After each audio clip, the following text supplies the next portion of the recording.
जो न्यूमेरिकल्स हम लोग लगाए थे 7 न्यूमेरिकल लगा चुके थे।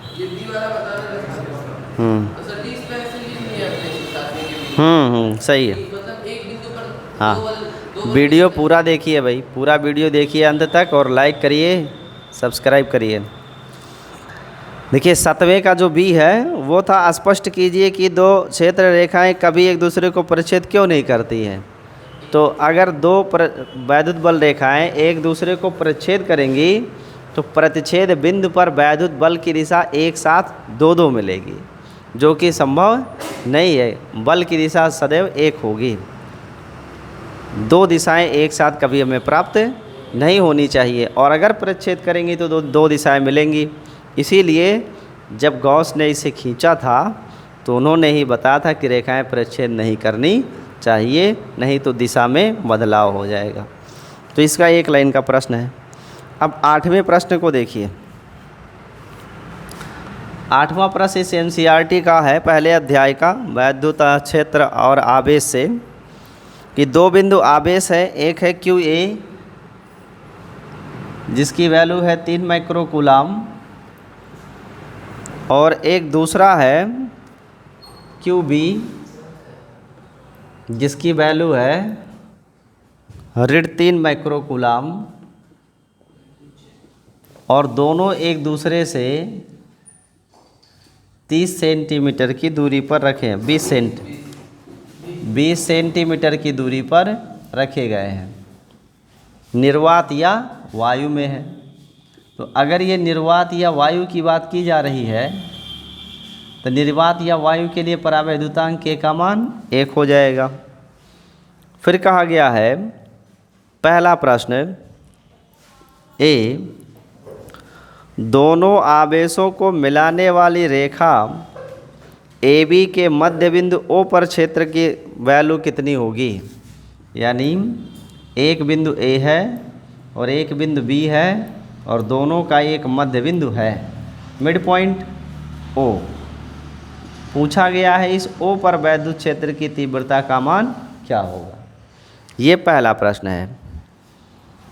इसी के साथ इसका बी पार्ट दूसरा जो है वो पूछा है कि यदि ए बी मिलाने वाली रेखा जो है इसके इस मध्य बिंदु ओ पर हम कोई आवेश रख दें और जिसका मान हो 1.5 गुणे 10 की घात -9 कूलाम, परिणाम का कोई ऋणात्मक परीक्षण आवेश रखा जाए। किस प्रकृति के आवेश को रखा गया है? ऋणात्मक प्रकृति का परीक्षण आवेश रख दिया जाए तो यह परीक्षण आवेश कितना बल अनुभव करेगा। यानी इस परीक्षण आवेश के लिए बल का मान क्या होगा। जो 2 प्रश्न इसमें स्पष्ट रूप से आपसे पूछा गया है। ठीक है, एक प्रश्न में हमें बताना है कि इस ए बी के मध्य बिंदु ओ पर वैद्युत क्षेत्र की तीव्रता का क्या परिणाम होगा। दूसरे में बताना है कि ए बी के मध्य बिंदु ओ पर अब अगर आवेश रखा हो तो इस आवेश पर कितना बल लगेगा। तो सबसे पहला काम क्या करेंगे, हम इस मध्य बिंदु ओ पर वैद्युत क्षेत्र की तीव्रता ज्ञात करेंगे। ज्ञात करते हैं। ज्ञात करने के लिए चूंकि तीव्रता में दिशा होती है, दिशा स्पष्ट होनी चाहिए। अब यहाँ तो कोई आवेश है नहीं, दिशा कैसे स्पष्ट करें। उसके लिए हम एक परीक्षण आवेश यहाँ मान लेते हैं और जो कि सदा पॉजिटिव होता है। जो आवेश ए है वह 3 माइक्रोकूलाम का है, तो इसे 3 गुणे 10 की घात ऋण 6 कूलाम लिख सकते हैं, और ये धनात्मक प्रकृति का है। यह धनात्मक प्रकृति का आवेश इस परीक्षण आवेश को प्रतिकर्षित करेगा, तो बिंदु ए पर उपस्थित आवेश के कारण वैद्युत क्षेत्र की दिशा होगी ए से बी की ओर। बिंदु बी पर जो परीक्षण आवेश रखा गया है उस आवेश का परिणाम 3 माइक्रोकूलाम है, तो इसे 3 गुणे 10 की घात ऋण 6 कूलाम बना लेंगे। परंतु यह ऋणात्मक प्रकृति का है, इसलिए इस धनात्मक आवेश को अपनी ओर आकर्षित करेगा। तो बी बिंदु पर रखे आवेश के वैद्युत क्षेत्र की दिशा बी की ही दिशा में हो जाएगी। यहाँ पर हम देखें तो ए और बी दोनों की दिशाएं क्या हैं? समान। और अगर समान है तो इनका परिणामी इनके योगफल से हमें प्राप्त हो जाएगा। तो जो परिणामी तीव्रता होगी परिणामी तीव्रता वह हो जाएगी ई बराबर ई ए प्लस ई बी। अब मुद्दा ये है कि ई ए और ई बी का मान है कितना, ये तो पता लग गया कि जोड़ देंगे आ जाएगा, लेकिन ई ए और ई बी का मान है कितना, इसे ज्ञात करो। तो ज्ञात कैसे करेंगे? बिंदु आवेश के कारण वैद्युत क्षेत्र की तीव्रता का सूत्र लगाएंगे, क्योंकि यहाँ पर ए जो है वो बिंदु आवेश की भांति व्यवहार करता है। तो इस ओ से ए तक की जो दूरी होगी वो कितनी होगी भाई? टोटल ए और बी के बीच में दूरी कितनी है? 20 सेंटीमीटर। तो फिर ये ओ से ए तक क्या होगा? 10 सेंटीमीटर, और आप जानते हो इसे मीटर में बदलना पड़ेगा, तो 1/10 मीटर। ऐसे ओ से बी तक का भी डिस्टेंस क्या होगा? 1/10 मीटर हो जाएगा। कोई प्रॉब्लम तो नहीं है। दोनों आवेशों की दूरियां बराबर हैं क्योंकि ये मध्य बिंदु है। वो बोलो, ई ए ई बी बराबर हो जाएगा। ये किसने बताया आपको? दिशा समान है तो उन्हें आपस में जोड़ सकते हैं, ये कह सकते हो। परिमाण बराबर है कि नहीं वो तो तब पता चलेगा जब दूरी और आवेश बराबर हो ना। तो जब तक दूरी और आवेश तक हम पहुँचेंगे नहीं तब तक हम कैसे कह दें कि ये बराबर है आपस में। हाँ, अब हम पहुँच चुके हैं इस बिंदु तक, अब हम कह सकते हैं बराबर है। कैसे? 10 सेंटीमीटर दूरी, 10 सेंटीमीटर दूरी, जितना आवेश यहाँ पर उतना आवेश यहाँ पर, बस एक है पॉजिटिव और दूसरा है। अब हम कह सकते हैं कि ये दोनों की तीव्रताएं बराबर हैं, तो हम दोनों को जोड़ेंगे या तो किसी एक का निकाल कर उसको डबल कर देंगे तो आ जाएगा मान। तो पहले हम एक की तीव्रता ज्ञात कर लें। ए के कारण जो तीव्रता है उसके लिए फॉर्मूला 1/4 पाई। तो इतना बड़ा नौटंकी मत लिखो। अब जब जब न्यूमेरिकल लगा रहे हो आप और आपको पता है कि निर्वातीय वायु में ये राशि दी गई है, तो सीधे आप 9 × 10⁻9 का इस्तेमाल करिए। गुणे आवेश क्यू 3 × 10⁻6 बटे आवेशों के बीच की दूरी 1/10 का होल स्क्वायर मात्रक न्यूटन प्रति कूलाम।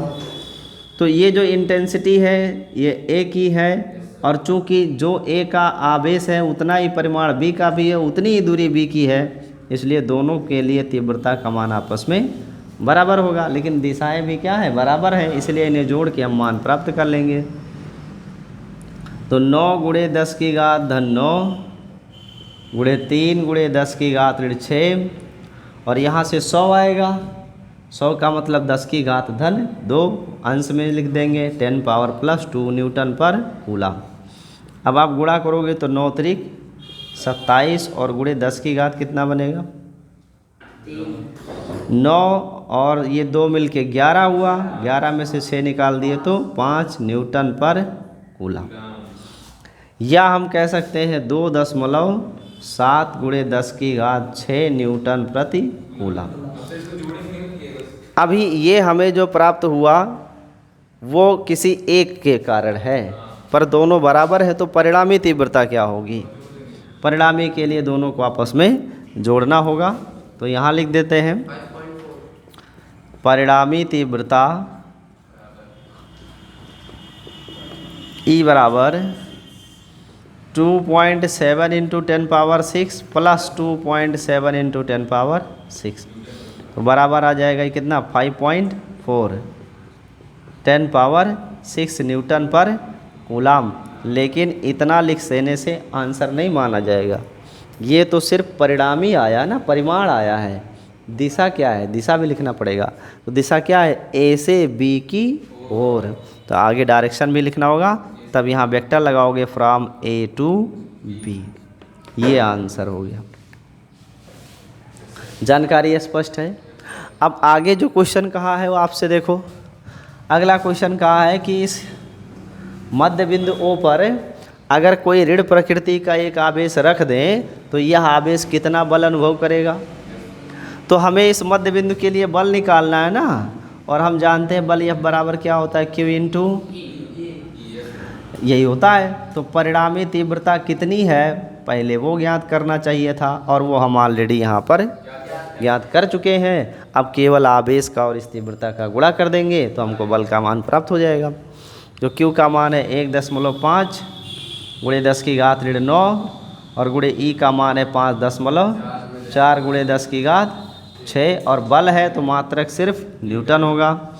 15 से गुणा करो, 15 चौक को 60 के शून्य हासिल 6, 15 पचे 75, 75 और 6 81 और 1 और 1 2 अंक पहले दशमलव और 9 में से 6 घटाएंगे 3 न्यूटन, या हम कह सकते हैं 8.1 × 10⁻³ न्यूटन। ये आंसर हो गया। क्या आपको ये बात समझ में आई है? नोट किया जाए, फिर इसके आगे आपको बताते हैं। देते हैं, देखिए 9वें में दिया हुआ है कि किसी निकाय में 2 आवेश इनके पॉइंट दिया है, तो ये 3 डायमेंशनल क्वांटिटी में दिया हुआ है, त्रिविमीय। आप चित्र बना लो ऐसे x, y एंड z। इसमें कह रखा है जो पॉइंट ए है वो है 0 0 ऋण 15।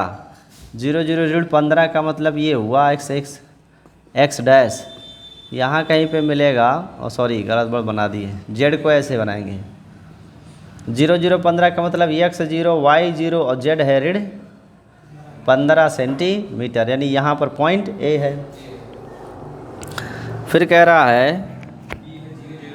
0 0 + 15, तो z अक्ष पर ही 0 0 मिलेगा हमको, x 0 y 0 और z है +15 सेंटीमीटर, जो पॉइंट बी है। इसमें क्या पॉइंट ए पर जो आवेश है वो 2.5 गुणे 10 की घात 7 कूलाम है, और जो बिंदु बी पर आवेश है वो भी इसी परिणाम का है, परंतु निगेटिव में है, 2.5 गुणे 10 की घात 7 कूलाम। अब इसमें कहा गया है फर्स्ट क्वेश्चन कि नेट चार्ज बताओ क्या होगा। तो अगर नेट चार्ज लिखोगे तो नेट चार्ज क्या आएगा? 0 आएगा ना। ये निगेटिव और ये पॉजिटिव दोनों मिलकर नेट चार्ज की वैल्यू 0 आ जाएगी। लेकिन अगर टोटल चार्ज पूछा गया तो टोटल चार्ज में इन दोनों को जोड़ लेंगे तो 2.5 2.5 5 हो जाएगा, गुणे 10 की घात 7 कूलाम। ये हो गया पहला आंसर। दूसरे में कह रहा द्विध्रुव का आघूर्ण बताओ। तो आप जानते हो द्विध्रुव का आघूर्ण P बराबर होता है Q गुणे R। R का मतलब होता है दोनों आवेशों के बीच की दूरी। यहाँ आवेशों के बीच की दूरी क्या है? AB। तो आघूर्ण P बराबर होगा Q गुणे AB, और AB डिस्टेंस कितना है? Q का मान कोई एक यूज़ कर लेंगे, 2.5 गुणे 10 की घात 7, और AB टोटल आवेश कहाँ लेते हैं जी? आघूर्ण में दोनों आवेशों में से किसी एक आवेश का परिमाण लिया जाता है, दोनों आवेशों को नहीं लिया जाता है, और गुणे उनके बीच की दूरी को रखते हैं। तो इनके बीच की दूरी क्या होगी? ये मूल बिंदु है, मूल बिंदु से इधर 15 सेंटीमीटर, इधर 15 सेंटीमीटर, तो टोटल लेंथ कितनी है? 30 सेंटीमीटर बन रही है। इसे मीटर में कन्वर्ट कर लो तो 0.3 मीटर, 100 से भाग कर देंगे तो यहाँ पे 0.3 यूज़ कर लेंगे। मात्रक हो जाएगा कूलाम इंटू मीटर। 7.5 2.5 का 0.3 गुणोगे 7.5 नहीं 0.75 आएगा। एक अंकीय और एक अंकीय 2 अंक प्लेस में लगेगा ना, तो 0.75 × 10⁻⁻7 कूलाम इंटू मीटर। या इसे सुंदर दिखने के लिए 7.5 गुणे 10 की घात 8 कर लेते हैं, कूलाम इंटू मीटर। ये आंसर हो गया। इसके बाद में नेक्स्ट क्वेश्चन नंबर 11 देखते हैं। ये भी है एनसीईआरटी में जितने भी प्रश्न हैं वो अच्छे प्रश्न हैं और कॉन्सेप्ट को बिल्कुल टच करते हुए जाते हैं। ऐसा नहीं कि बस हवाई गुणा भाग करने में ही टाइम बीत जाए। हाँ, इसमें गुणा भाग करने में टाइम नहीं, इसमें कॉन्सेप्ट को टच करते हुए क्वेश्चन दिए जाते हैं, जिससे आपका जो प्रश्न है वो आपके सिद्धांतों को एकदम स्पष्ट करता जाए। टोटल का मतलब कुल, जैसे ये आवेश ऋण है, ये धन है, पर आवेश है ना, तो प्रकृति अलग अलग है पर आवेश तो है, तो टोटल तो 5 हो जाएगा ना, 2.5 2.5 का। लेकिन नेट निकालोगे यानी प्रभाव कितना है, तो अब एक धन है एक ऋण है तो दोनों का प्रभाव मिलके 0 हो जाएगा, उदासीन बन जाएगा। हाँ तो हाँ, आवेश 3 dimension x y z axis बना तो रखा है मैंने, आप देखे ही नहीं हो। चश्मा लगाओ। हाँ नहीं, किसी एक्सिस पे कैसे ले सकते हो? जब कोऑर्डिनेट दिया है 0 0 15, तो इसका मतलब x 0 y 0 z 15 है, तो फिर ये z पे ही जाएगा ना, कहीं भी कैसे ले सकते हो? हाँ कहीं भी, मतलब किसी भी अक्ष पे कैसे ले सकते हैं, वो z का है। नेक्स्ट इसके बाद 11 नंबर प्रश्न को सुनिए। 11 में कह रहा है कि किसी निकाय में दो आवेश हैं। 1 मिनट। 11 में ऊन से रगड़े जाने पर कोई पॉलीथीन का टुकड़ा 3 × 10⁻7 कूलाम के ऋणावेश से आवेशित पाया गया। पहला प्रश्न है, स्थानांतरित इलेक्ट्रॉनों की संख्या का आकलन कीजिए। और दूसरा है, क्या ऊन से पॉलीथीन में संगति का स्थानांतरण भी होता है? संगति का मतलब द्रव्यमान, मास, तो क्या द्रव्यमान का भी स्थानांतरण होता है, ये भी पूछा है। और अगर होता है तो कितना होता है? हाँ बिल्कुल बिल्कुल बिल्कुल। तो ऊन है, ये ऊन है, और इसे रगड़ा गया किससे?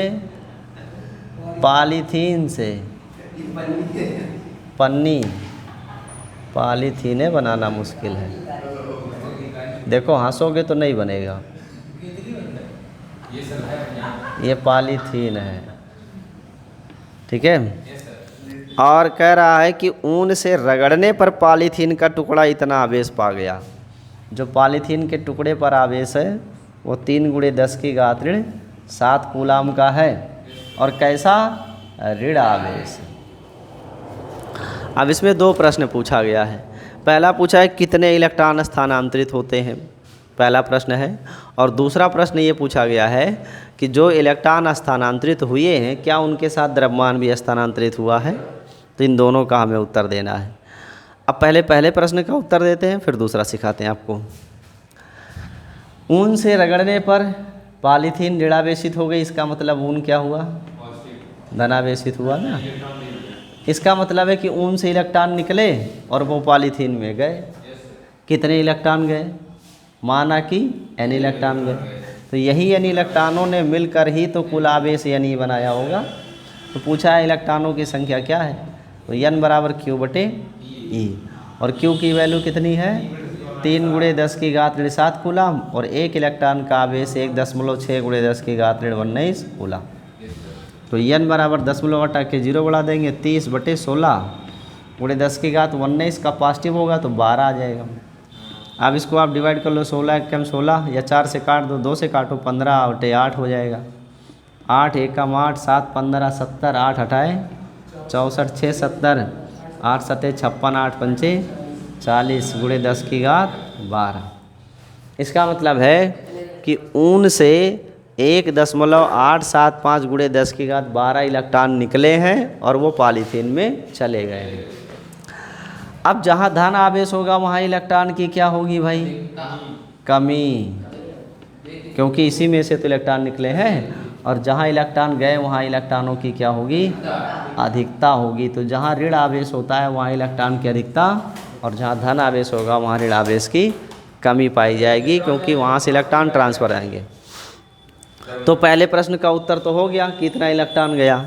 इसमें दूसरा प्रश्न ये पूछा गया है कि इलेक्ट्रॉन स्थानांतरण होने में क्या संगति यानी द्रव्यमान का भी स्थानांतरण हुआ है? तो इसका उत्तर है हाँ, होगा। क्यों होगा?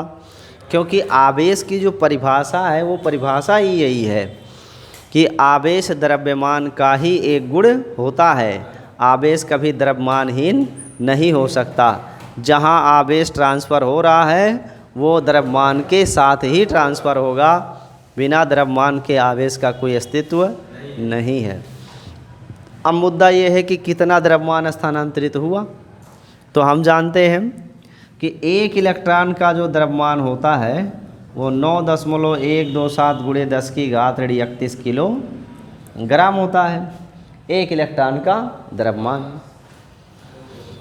अब इतने इलेक्ट्रॉन ट्रांसफ़र हो गए 1.875 × 10⁻12, तो इन इलेक्ट्रॉनों के बराबर द्रव्यमान ट्रांसफ़र हो गया होगा। तो जो स्थानांतरित द्रव्यमान है, स्थानांतरित द्रव्यमान m बराबर लिखना पड़ेगा n × m e, और इलेक्ट्रॉनों की संख्या 1.875 गुणे 10 की घात 12 और गुणे 9.1 27 गुणे 10 की घात ऋण 31 किलोग्राम। इनका आप गुणा कर लेना, जो आएगा सो आंसर हो जाएगा। और 10 की घात बैलेंस कर लो, ये 12 प्लस में है, 31 माइनस में है, तो घटाएंगे तो आ जाएगा ऋण 19 किलोग्राम। तो इसे आप नोट कर लीजिए, इतना द्रव्यमान स्थानांतरित हो जाएगा। हाँ बिल्कुल, कॉन्सेप्ट बेसिस सवाल है। एनसीईआरटी की तो यही विशेषता है ना, इसीलिए कहते हैं कि आपको कोई भी तैयारी करनी हो मेडिकल इंजीनियरिंग की, पहले एनसीईआरटी पढ़ो। और एनसीईआरटी, हाँ सब कॉन्सेप्ट इसमें होते हैं, नोट कर लीजिए, फिर आगे बताते हैं।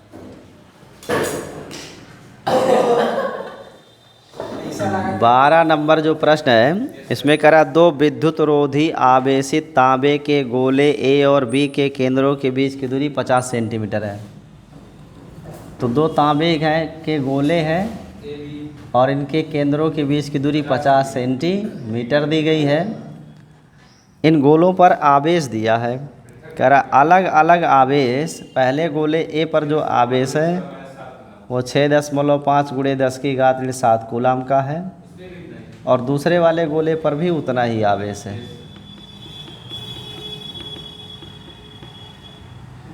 दोनों गोलों पर आवेश दिया है, कह रहा है इनमें पारस्परिक स्थिर वैद्युत प्रतिकर्षण बल का मान कितना होगा।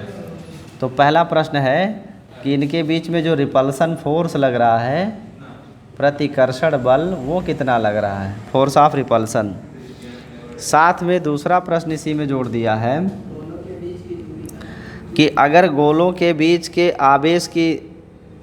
बीच की दूरी आधी और आवेश की मात्रा दुगुना कर दे, यानी जो क्यू ये है उसको डबल कर दिया जाए, क्यू बी को डबल कर दिया जाए, और उसके बाद जो त्रिज्या है उनके बीच की वो आधी कर दी जाए। जितनी त्रिज्या है इसका आधा, नहीं 50 है तो 25 कर दिया जाए। प्रश्न है, दो विद्युत रोधी आवेशित तांबे के गोले ए तथा बी के केंद्रों के बीच की दूरी 50 सेंटीमीटर है। ये दोनों गोलों पर पृथक पृथक आवेश की मात्रा 6.5 गुणे 10 की घात 7 कूलाम है। तो इनमें से पारस्परिक स्थिर वैद्युत प्रतिकर्षण बल का मान क्या होगा। गोलों के बीच की दूरी की तुलना में गोलों ए और बी की त्रिज्याओं को नगण्य मान लो। तो जो त्रिज्या रेडियस है गोले की उसके नगण्य मान लेना है, त्रिज्या को नहीं लेना, सिर्फ सेंटर के बीच का डिस्टेंस आपको दिया गया। दूसरा प्रश्न है, यदि प्रत्येक गोले पर आवेश की मात्रा को 2 गुनी और गोलों के बीच की दूरी को आधी कर दें तो प्रत्येक गोले पर कितना बल लगेगा। यानी अब इस अवस्था में बल का मान क्या होगा।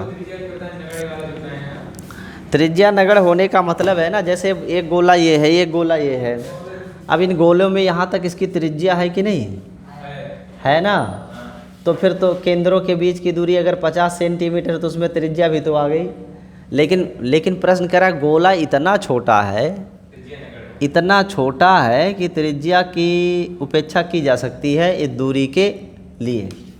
अब मैंने बड़ा बना दिया था, हाँ, तो रेडियस की हम उपेक्षा कर देंगे इस दूरी की रिलेटिव में, तो दूरी ज़्यादा है त्रिज्या कम, इसलिए उसे नगण्य मान लिया गया, उपेक्षा कर दी है। तो पहले हमें फोर्स ऑफ रिपल्सन निकालना है दोनों आवेश के लिए। सरल सा फार्मूला है, कूलाम का नियम लगना है। निर्वात या वायु में रखे हुए हैं तो के का मान 1 हो जाएगा। तो बल F का मान 9 गुणे 10 की घात 9 और गुणे पहला आवेश Q1 6.5 गुणे 10 की घात 7, दूसरा आवेश Q2 भी वही है 6.5 गुणे 10 की घात 7, और बटे में इनके बीच की दूरी 50 सेंटीमीटर। 50 का मतलब होता है आधा मीटर, 50 सेंटीमीटर का मतलब आधा मीटर। तो यहाँ आधा का क्या करोगे आप, स्क्वायर, यही तो पूरा फॉर्मूला होता है। आप इसको आप सॉल्व करोगे तो ये अब बराबर आ जाएगा 9 गुणे 6.5 गुणे 6.5, और ये 2 का वर्ग 2 दूनी 4 आएगा, और जो बटे में 4 तांश में गुणे हो जाएगा, और गुणे 10 की घात बैलेंस कर लो आप। ये 7 और 7 14 हुआ, ऋण 14, ऋण 14 में से 9 घटा देंगे तो +5 आएगा, नहीं ऋण 5 आएगा, इतना न्यूटन। गुणा करेंगे तो 9 × 5 = 45 का 5 हासिल 4, और 9 × 6 = 54, 54 × 4 = 58, एक अंक पहले दशमलव, गुणे 4 पंचे 20, 4 चक 24, 24 और 2 26 और एक अंक पहले दशमलव लग गया, गुणे 10 की घात ऋण 5। फिर इस 26 का यहाँ गुणा करो ज़रा मासूम अली, गुणा करके बताओ कितना आएगा। 1 5 2 1। इस पूरे का गुणा बताओ। 1 5 2 1। 1 5 2 1 बस, दशमलव आए, कुछ नहीं। गुणे 10 की घात ऋण 5 न्यूटन है। अब इसमें हम चाहें तो 3 अंक पहले दशमलव लगा सकते हैं। ऐसा करने के लिए हमें इसकी 3 घात कम करनी पड़ेगी, तो ऋण 2 न्यूटन आएगा। तो एक आंसर तो ये हो गया 1.521 × 10⁻⁻2 न्यूटन। ठीक है। बाद में फिर इसी केस में क्या किया है, कह रहा है आवेशों को दुगना कर दें, आवेशों को दुगना और दूरी को करें आधा, तो बल का मान क्या होगा। देखो तो नया बल जो होगा न्यू फोर्स, वो कैसे होगा, बल F बराबर होता है 9 गुणे 10 की घात धन 9 गुणे Q1 × Q2/r² होता है ना। अब इसमें आप ज़रा ध्यान देना, जो आवेश A था उसकी जगह 2 ये यूज़ करना है, जो आवेश B था उसकी जगह 2B यूज़ करना है, जो दूरी R थी उसकी जगह R/2 यूज़ करना है। अब ज़रा इसका हाल चाल देखते हैं क्या मिलता है। ये तो 2 दूनी 4 हो गया, 2 से 2 का गुणा 4 हो गया। अब बटे में 2 दूना 4 आएगा, फिर 4 का 4 से क्या मिलन होगा, तो 4 चौक के 16 आएगा। नहीं समझे, 2 दूनी 4 और 4 चौको 16, और गुणे बाकी सब मान वैसे ही रहेंगे QA × QB/r। तो ये 16 जो है आगे आ जाएगा, और बाकी 9 गुणे 10 की घात धन 9 गुणे पहले का आवेश QA दूसरे का आवेश QB बटे दूरी। ई जो इतना देख रहे हो ये तो यही मान है ना। तो पहले की अपेक्षा कितना गुना हो गया, 16 गुना, लगभग नहीं पूरा एग्जैक्ट 16 गुना। तो न्यू फोर्स जो है वो एग्जैक्ट ओल्ड फोर्स का कितना है, 16 गुना हो जाएगा, ये आंसर होगा। ठीक है। अब 16 गुना हो गया, कितना होगा वो भी गुणा कर सकते हो, इसमें गुणा कर लो, 16 का आंसर आ जाएगा। ठीक है, नोट कर लीजिए, फिर इसके आगे आपको बताते हैं।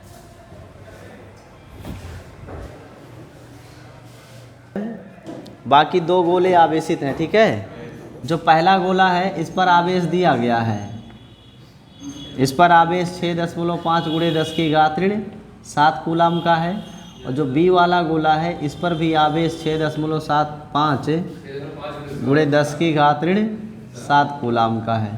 तो आवेश दोनों गोलों पर दिया गया है, और एक तीसरा गोला अनावेशित है जो यहाँ बीच में रखा हुआ है। आगे कहा है कि अनावेशित गोला पहले तो पहले गोले के संपर्क में आता है, यानी जो ये अनावेशित गोला था इसे पहले गोले ए से संपर्क कराया गया, तो ये संपर्क हो गया। अब जब संपर्क होगा तो क्या होगा, आवेशों का पुनर्वितरण होगा। इस पर कोई आवेश था नहीं, तो इस पर आवेश की मात्रा 0 है, अभी तो 0 है ना, और इस पर आवेश है। जब दोनों जुड़ेंगे तो आवेश का होगा पुनर्वितरण।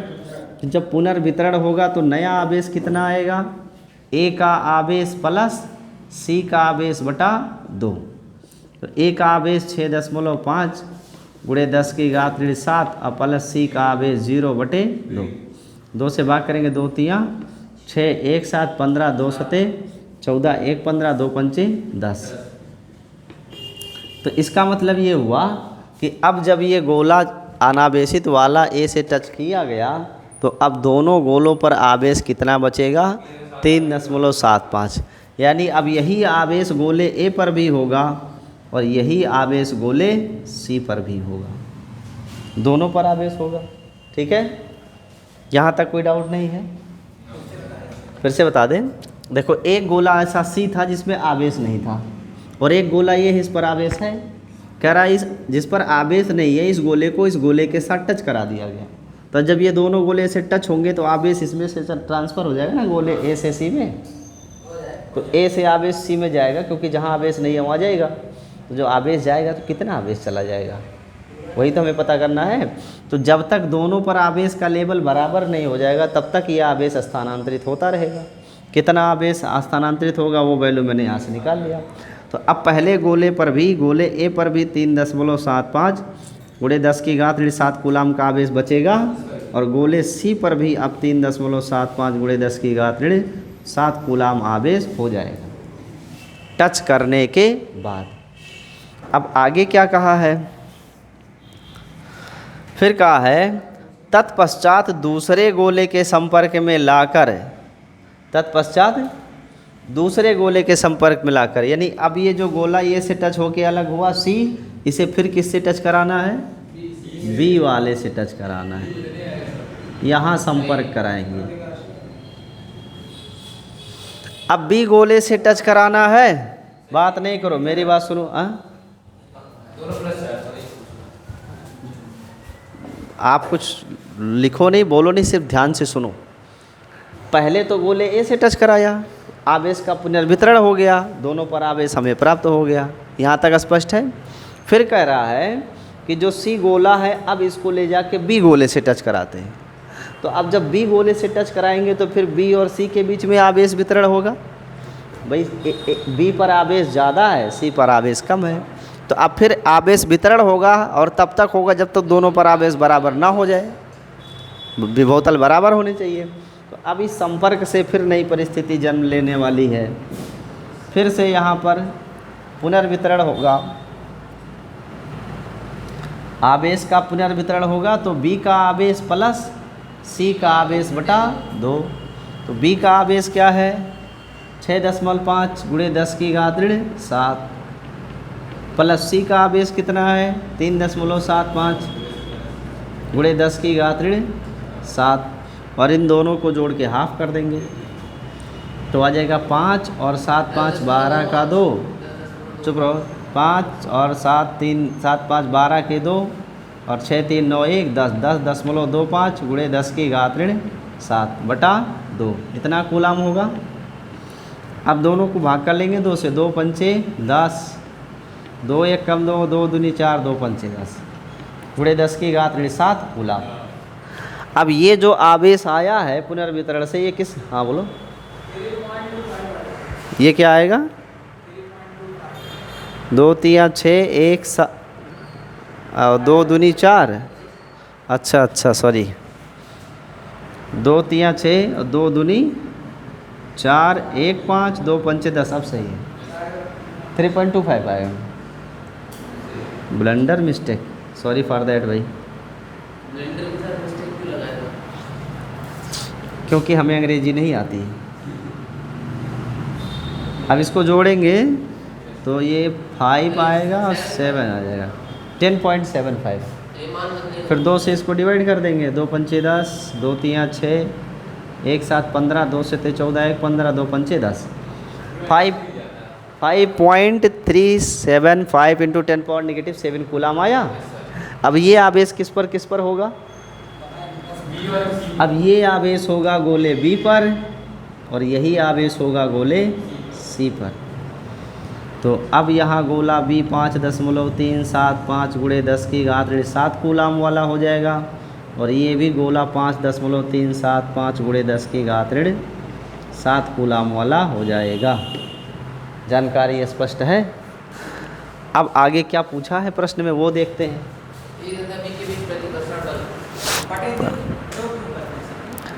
बटे 2 गोलों के बीच में आवेश स्थानांतरण होगा तो हाफ हाफ होगा ना, दोनों पर आधा आधा डिवाइड होगा ना।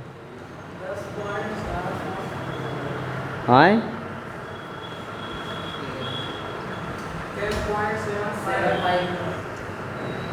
10.75 तो ये जोड़ेंगे नहीं, 5 और 2 और 5 7, अच्छा अरे सॉरी यार,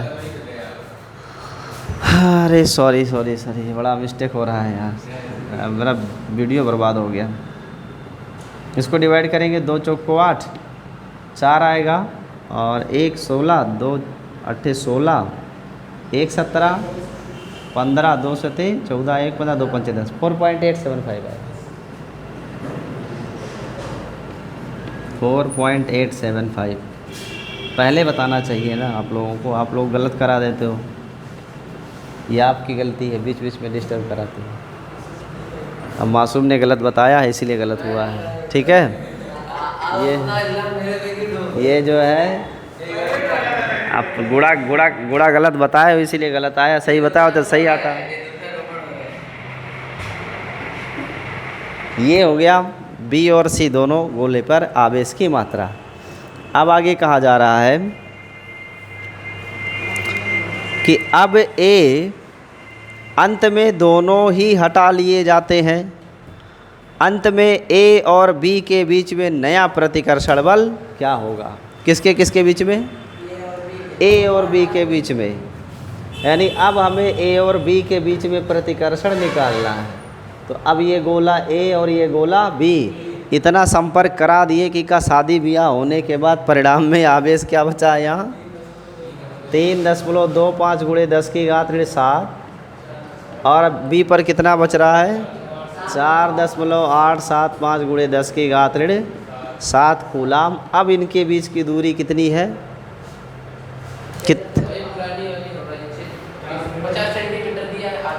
50 सेंटीमीटर दूरी है। 50 सेंटीमीटर का मतलब है आधा मीटर। तो दूरी हमें प्राप्त है, आवेश हमें प्राप्त है। अब लगा दो सीधा कूलाम का नियम। यह बराबर 9 गुणे 10 की घात 9 गुणे Q1 गुणे Q2 बटा R स्क्वायर। तो 9 गुणे 10 की घात 9 गुणे 3.25 गुणे 10 की घात 7 गुणे 4.875 गुणे 10 की घात 7 और बटे में 1/4 वर्ग करेंगे, इस पर 1/4 आएगा। अब इसको हल कर लेना, जो आएगा वही आंसर होगा। दैट्स ऑल फॉर आज के लिए इतना ही। इसके आगे कल पूरा वीडियो देखिए, लाइक करिए, सब्सक्राइब करिए, शेयर करिए।